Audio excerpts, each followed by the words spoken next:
Private hospital का bill insurance cover करूगी कि नहीं?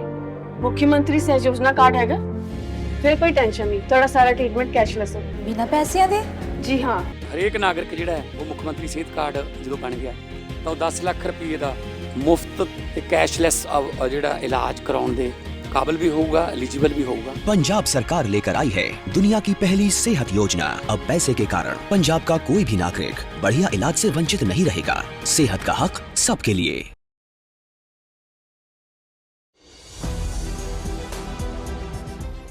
सदन के भीतर राहुल गांधी के उस वक्तव्य से सुनिएगा पहले एक बयान, फिर मैं करता हूं आगे सवाल जवाब। ये गारंटीड ऑथेंटिक है। इसमें नारावाने जी ने कहा है कि उनका मेमोआर है, उसे सरकार पब्लिश नहीं होने दे रही है, इसमें सब लिखा है। और मैं सिर्फ इसमें से 5 लाइन पढ़ना चाहता हूं जिसमें नारावाने जी ने राजनाथ सिंह के बारे में और मोदी जी के बारे में बोला है।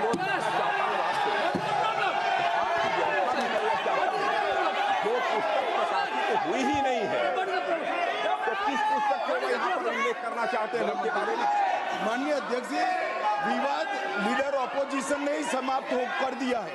वो स्वयं कह रहे हैं कि पुस्तक प्रकाशित नहीं हुई, उन्होंने स्वयं स्वीकार किया कि पुस्तक प्रकाशित नहीं हुई है।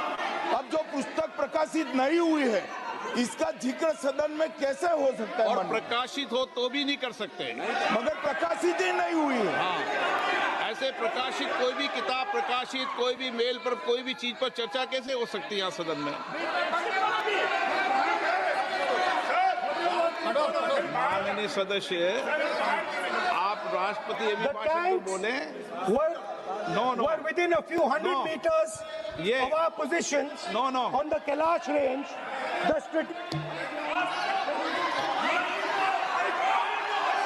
माइक का कंट्रोल, सदन को गुमराह करने की कोशिश न करें और यहां अनावश्यक बातों का उल्लेख नहीं किया जाना चाहिए। राहुल, ये आपत्तियां थी। फिर किरण रिजिजू जो संसदीय कार्य मंत्री, उनका सदन के बाहर जब स्थगित हुई तो बयान था, एक वो भी सुनते हैं। Have around 5 speakers from BJP today, 4 to 5, because the total time kept is 18 hours. So as per that, we have 3 days discussion. Prime Minister will reply on 4th evening.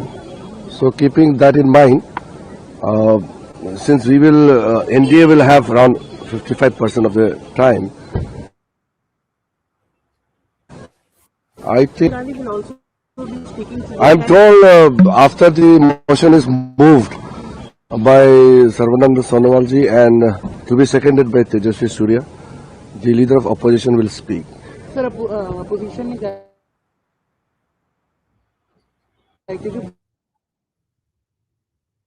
तो को देखने के लिए वो मंजूरी नहीं है तो उसको तो नहीं कर सकता हूँ।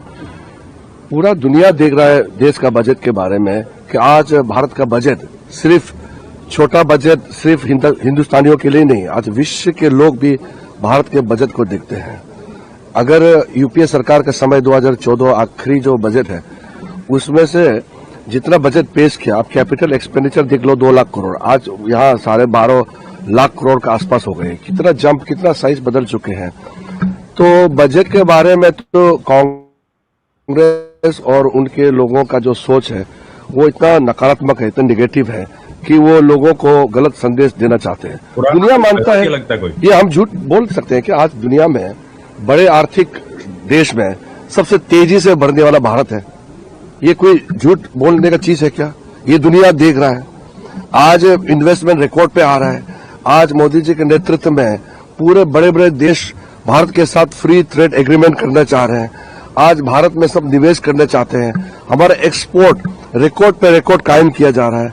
जो एक मोबाइल हम एक्सपोर्ट नहीं करते थे, आज हम कितने billion dollars mobile phone export कर रहे हैं। गाड़ी रिकॉर्ड नंबर पे एक्सपोर्ट कर रहे हैं। ये सारा चीज सबके सामने में होते हुए भी अगर दिखाई नहीं देता है तो मैं अंधा तो नहीं बोलूंगा, लेकिन मैं ये कहूंगा कि वो देखने के लिए नहीं चाहते हैं।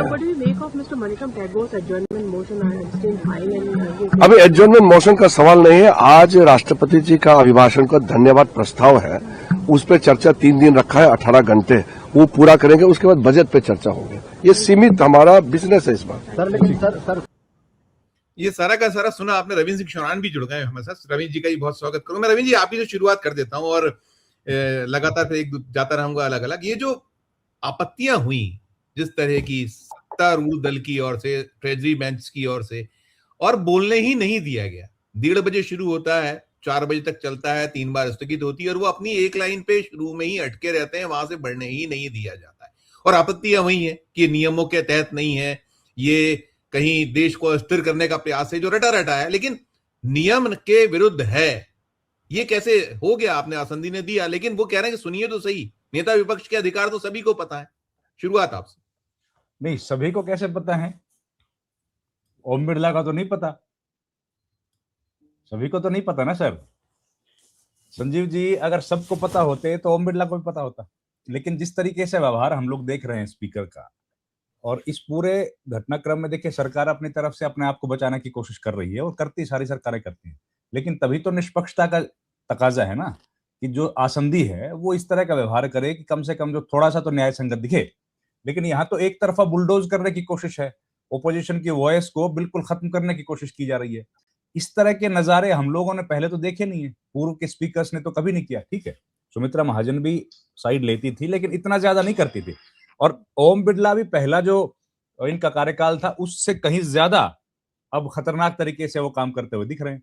और उनको कोई चिंता नहीं है, कोई परवाह नहीं है कि कोई प्रेसिडेंट की बात की जा रही है, कोई पुरानी परंपराओं की बात है, कोई नियम है, कायदे कानून, बिल्कुल सारे खत्म कर दिए उन्होंने। और जिस तरह से वो काम कर रहे हैं, ऐसे सड़क पर चलते हुए कांग्रेस बीजेपी के कार्यकर्ता उससे भी ज्यादा बीजेपी के कार्यकर्ता बने हुए हैं।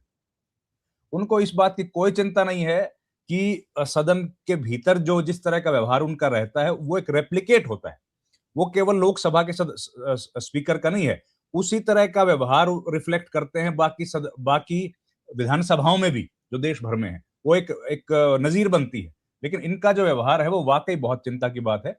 आज जो घटनाक्रम हुआ वो एक विषय को लेकर के हुआ। एक तो नई बात ये समझ आ गई, जिस तरीके से मुद्दे को अमित शाह ने और राजनाथ सिंह, इन 2 लोगों ने जो बातें कही कि भाई ये अभी छपी नहीं है, किताब प्रकाशित नहीं हुई, ठीक है, वो तो मनुस्क्रिप्ट की बात कर रहे थे। मनुस्क्रिप्ट से तो कोई इनकार नहीं कर रहा, ये तो कोई नहीं कह रहा। जनरल नरवणे ने ये बात तो कही नहीं कि ये चीजें मैंने लिखी नहीं है। वो मनुस्क्रिप्ट जो है, जो उनका पांडुलिपि है, जो मूल, वो किसके कंट्रोल में है? नरवणे के कंट्रोल में तो नहीं है। या तो वो डिफेंस मिनिस्ट्री के पास है, या फिर उसका एक हिस्सा जो है वो पब्लिशर के पास है, पेंगुइन के पास। अब ये बात तो अपन नहीं मान सकते कि इसको लीक नरवणे ने कर दिया होगा। भाई वो उस लेवल पे रहे हैं, बहुत सीक्रेसी सारी जिंदगी मेंटेन की है फौज में। अगर लीकेज हुआ है तो या डिफेंस मिनिस्ट्री से हुआ है या फिर पब्लिशर के यहां से हुआ है। उस पर कोई जिक्र नहीं हो रहा कि लीक कहां से हुआ, क्योंकि लीक करने में आपको जांच करनी पड़ेगी, पता लगा डिफेंस मिनिस्ट्री से ही लीक किया हो, ये भी तो संभावना है ना। लीक करने वाली घटना पर नहीं हो रहा। दूसरी बात, उन्होंने जो बातें आज कही सदन के भीतर कि जब तक पब्लिश ना हो तब तक आप इस पर बात नहीं कर सकते। भाई हमने तो अखबार टेलीविजन की खबरों पर सरकारें गिरती देखी हैं। स्कूप्स जो होते हैं, वाटरगेट स्कैंडल तो सबसे बड़ा है, वो तो अखबार वालों ने छापा। ये 2G CWG पूरा माहौल क्या था? अखबारों का ही तो था। तो क्या इसका मतलब ये हो गया कि आज से एक नया स्टैंडर्ड बना दिया इस सरकार ने कि अखबार में जो स्कूप होगा, जो एक्सक्लूसिव इंफॉर्मेशन को न्यूज लेके आएगा कोई न्यूज़मैन, तो उस इंफॉर्मेशन को कोट ही नहीं कर सकते। इसका तो यही मतलब हो गया ना।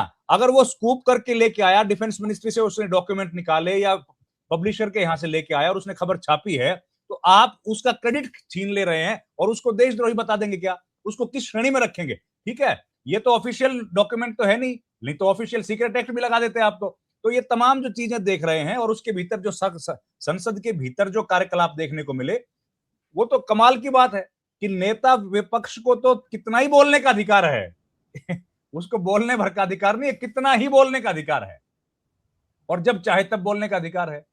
परंपराएं तो ये है कि नेता प्रतिपक्ष जब बात करने के लिए खड़े होते हैं तो कई दफा ऐसे उदाहरण हमारे सामने हैं जब नेता सदन बैठ जाते हैं भाषण के दौरान, अगर वो भाषण दे रहे हो तो बैठ जाएंगे और नेता प्रतिपक्ष अपनी बात रखेंगे। ये छोड़िए, जब सीनियर लीडर्स थे चंद्रशेखर जैसे, वो नेता विपक्ष भी नहीं थे, नेता सदन भी नहीं थे, केवल सीनियर लीडर थे, अपनी पार्टी के इकलौते सांसद थे, तब भी वो अगर कुछ बोलना चाह रहे हो तो भी बैठ जाया करते थे सारे। लेकिन अब तो कहानी बिल्कुल बदल गई है, अब तो उनको बोलना ही नहीं दिया जा रहा। आज हाउस क्यों एडजन हुआ? आज हाउस एडजन हुआ क्योंकि सत्ता पक्ष को कोई ऐसी चुभती हुई बातें नहीं चाहिए थी जो राहुल गांधी कह रहे थे। अब वो कोई बात कह रहे हैं, आज से पहले भी तो हजारों बार ऐसा हुआ है ना कि अगर अभी नेता प्रतिपक्ष ने या किसी दूसरे सदस्य ने कुछ बोल दिया हो तो उसके बाद में उसको सदन की कार्रवाई से हटा दिया जाता है, तो उसको भी सदन की कार्रवाई से हटा देते हैं। उनको बोलने में क्या दिक्कत आ रही थी? क्यों बोलने नहीं दिया जा रहा? जाहिर है कुछ ऐसी बातें हैं जो कि सरकार की स्थिति को उजागर करता है। नरवणे की बातें पहली बार नहीं आई हैं संजीव भाई, इसके पहले भी जब वो 4 साल वाली नौकरी अग्निवीर वाले मामले में भी उनके कुछ इसी किताब से जुड़े हुए कुछ चीजें निकल करके सामने आई थी और अब दोबारा आ गई हैं। ये ज्यादा बड़ा मसला बन गया। तो सरकार को बिल्कुल ये घेरने की स्थिति है और गवर्नमेंट हमेशा बैकफुट पे है। ये मामला क्योंकि सीधा प्रधानमंत्री से जुड़ा है और राहुल गांधी ने तो इसको कैरेक्टर के साथ जोड़ा है। कैरेक्टर तो मतलब वही कि आप अपने आप को बड़ा मजबूत बताते हैं, ओरिजिनली आपका कैरेक्टर ऐसा मजबूत है नहीं जैसे आप दिखाने की कोशिश करते हैं। तो और उसके बाद हाउस को 2 बार एडजन करना पड़ा और तीसरी बार तो जगदम्बिका पाल जिस मंशा से आए थे उससे लग ही रहा था कि हाउस चलाना नहीं चाहते हैं वो लोग। तो ये बिल्कुल अप्रत्याशित घटनाक्रम है। नेता प्रतिपक्ष बोलना चाहते हैं, उनको बोलने नहीं दिया जा रहा। इस तरह का जो प्रेसिडेंट्स हैं, ये लोकशाही को तो खैर अब बार बार हम लोग वो बात कर चुके हैं, उसका कोई मतलब नहीं। सवाल अब ये है कि कल जब हाउस चलेगा तब उनको दोबारा मौका दिया जाएगा बोलने का या नहीं दिया जाएगा। और अब तो ये स्थिति हो गई कि नेता प्रतिपक्ष को बोलने दें कि ना बोलने दें, अब स्थिति वहां पहुंच गई है। कितना बोलने देने से बात आगे बढ़ गई। अब तो बोलने दिया जाए या ना बोलने दिया जाए या उनको भी एक सामान्य सदस्य के तौर पर ही ट्रीट किया जाएगा, अब तो स्थिति वहां पहुंच गई है। तो अब देखते हैं, कल का पता लगेगा क्या होगा संजीव भाई। बिल्कुल बिल्कुल नहीं, देखिए हमने देखा पूरे समय चीजें जो अभी कहा, मलिक साहब ने भी कहा, बाकी साथियों ने भी कहा। मैं रविंद्र जी के पुनः जाऊं उसके पहले मैं दिल्ली में, जैसे मैं कह रहा था कि डबल अटैक जो हमारा है भी कि कहीं संसद तो है ही, और जो आपने एकजुटता की बात की, वास्तव में इस वक्त बिल्कुल एक जैसा प्ले होना चाहिए विपक्ष की ओर से वैसा प्ले हो रहा है। ममता बनर्जी आज पहुंची हुई थी, SIR का मसला है, उसमें एक सीन वहां से ये भी आया। मैं चाहूंगा रविंद्र जी और मलिक साहब भी हैं और बाकी हैं आप सभी लोग, ये देखिए एक सीन ये बड़ा रोचक सा था। ये पुलिस को कैसे वो दिल्ली पुलिस पे कुछ ये सीन निकला उनके जो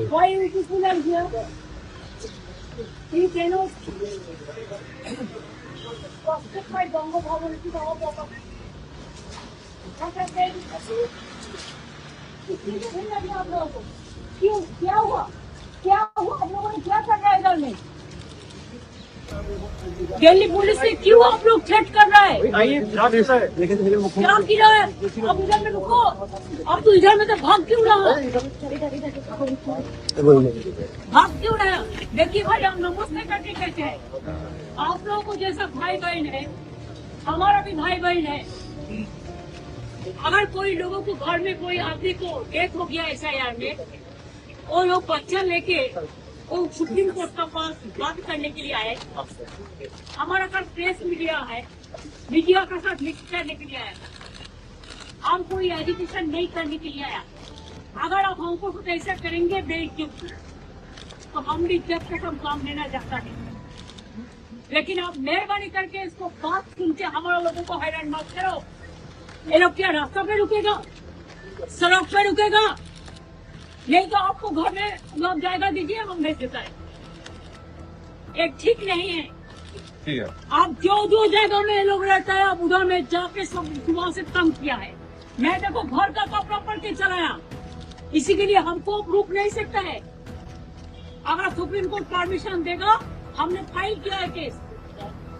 तो कैरेक्टर जो जिंदा है, आप सोचो, अगर कोई जिंदा है उसको लिस्ट में डेथ बोल दिया, 150 आदमी को डेथ हो गया, उसको घर में परिवार को देखने कोई नहीं है। आपको ऑफिसर भी बहुत मर चुका, आपको ऑफिसर को भी चेक कर रहा है। हम तो इंसाफ के लिए, इंसानियत के इंसाफ के लिए आए हुए हैं। हम तो दिल्ली में आता नहीं है, ये तो कॉन्स्पिरेसी करते हैं खाली। हम तो आई है खाली उसको प्रोटेक्ट करने के लिए। मेहरबानी करके आप सब्सक्राइब करना बंद कर दिए, वो लोग डर जाए। आप सोचो जैसा आपका घर के मता दिया है, बहन दिया है, भाई दिया है, क्या है। देखिए कॉन्स्पिरेसी वाली तो गई थी, और ये देखिए ये इलेक्शन कमीशन मिलके भी आई, वो काले कपड़ों में तो मिलके ये भी सुन लो, क्यों नहीं किया? अगर इतना दिन आप सबक कर सकते हैं, अपेक्षा कर सकते हैं, तो चुनाव का 3 महीना पहले आपको एसआईआर का करने का जरूरत क्यों था? दूसरी बात यह है, अगर आपको एसआईआर करना है तो आप 4 इलेक्शन बाउंड स्टेट को छोड़ देता, बाद में ऐसा ऐसा प्लानिंग करके करता, लेकिन आपने वो नहीं किया। आपने असम में बीजेपी का गवर्नमेंट है, आप असम में नहीं किया एसआईआर, आप नॉर्थ ईस्टर्न में नहीं किया एसआईआर, आप बंगाल को किया, तमिलनाडु की किया, केरला का किया, और बीजेपी स्टेट जो है उधर में तो आपका टाइम मिलेगा, आप सबको नाम उठा देंगे। और हमारा इधर में क्या किया, 58 लाख को पहले निकाल दिया उस्मा खान्ना ने, एआई का अंदर से डिफेंड करने नहीं दिया। इससे ज्यादा मिसमैच है, मिसमैपिंग है। क्या 2002 में अगर हमारा पिताजी का नाम आप उनको कुंडो ने ले आने वाले जन्म का, हम नहीं ले आ सकता है। तब इंस्टीट्यूशन डिलीवरी बहुत कम था, नहीं था, हम लोग भी घर में जन्म लिया, ऐसा देशों का कोड़ा आदमी लिया, अभी इंस्टीट्यूशन डिलीवरी हुआ, अभी हॉस्पिटल में जाते हैं बच्चा होने के लिए, पहले नहीं था। आपको प्राइम मिनिस्टर को पूछिए, उनका माता जी का पिताजी का जन्म कुंडली इंस्टीट्यूशन डिलीवरी का सर्टिफिकेट है। देखिए ये ममता बनर्जी जो है, यही अंदाज चाहिए शायद। ये जो इस तरह के सीन है रविंद्र जी, ये जो है कि वो कह रही है कि कॉन्स्पिरेसी और आप पुलिस और साया और डराना और धमकाना, और इधर आप बात करते हैं कि नहीं साहब जो है, जो विपक्ष है वो सब चीजों को नियमों के विपरीत कर रहा है, वो चीजों को नहीं सुन रहा है, और ये इलेक्शन कमीशन ऑफ इंडिया पे सीधे उन्होंने वही अटैक जो है उनका अंदाज है। सब पर मैं जाऊंगा आपसे लेकर बाकी लोगों साथियों से टिप्पणी, पहले आप। संजीव जी देखिए, ममता बनर्जी जिस तरीके से चुनाव आयोग से लड़ रही है ना, ये मुझे लगता है राहुल गांधी के अलावा दूसरा कोई नेता नहीं है, राहुल गांधी और ममता बनर्जी।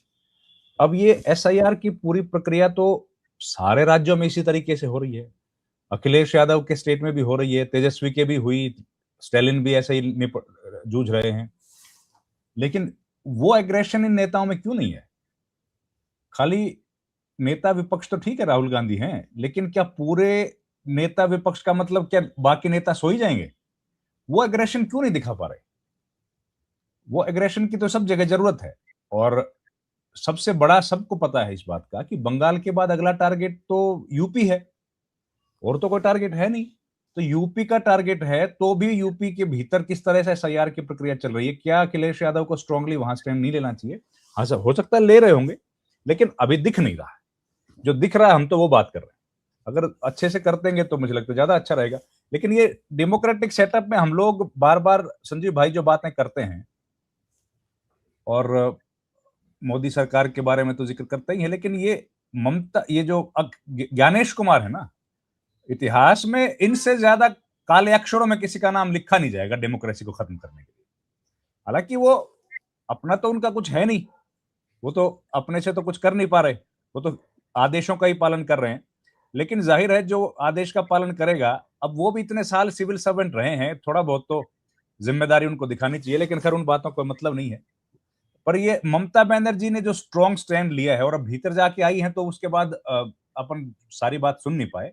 मुझे लगता है बहुत तनातनी हुई होगी, और जो लोग जिन लोगों को डेथ कर दिया, डेथ बता के उनको उनका वोट काट दिया था, उनकी भी डिटेल लेके आ गई। तो ये मृत लोगों को राहुल गांधी और योगेंद्र यादव तो सुप्रीम कोर्ट ले गए थे, ये तो चुनाव आयोग में लेके आ गई हैं। तो खूब लड़ाकी हैं, वो लड़ रही हैं। और देखिए अपने यही मजबूती है, मुझे लगता है ये डेमोक्रेटिक सेटअप के, अगर ये ममता बनर्जी और इन लोगों की पार्टियां भी चुनाव हार गई, फिर मुझे लगता है कि डेमोक्रेसी की बातें ये हम लोग क्या करेंगे। ये एक दौर था, once there was a democratic setup in this country. यही लोग हैं जो जिंदा रखे हुए हैं, और कुछ 4 PM जैसे चैनल हैं जो अपने जो इस लो को जलाए हुए हैं। सर आपको बहुत बहुत बधाई हो।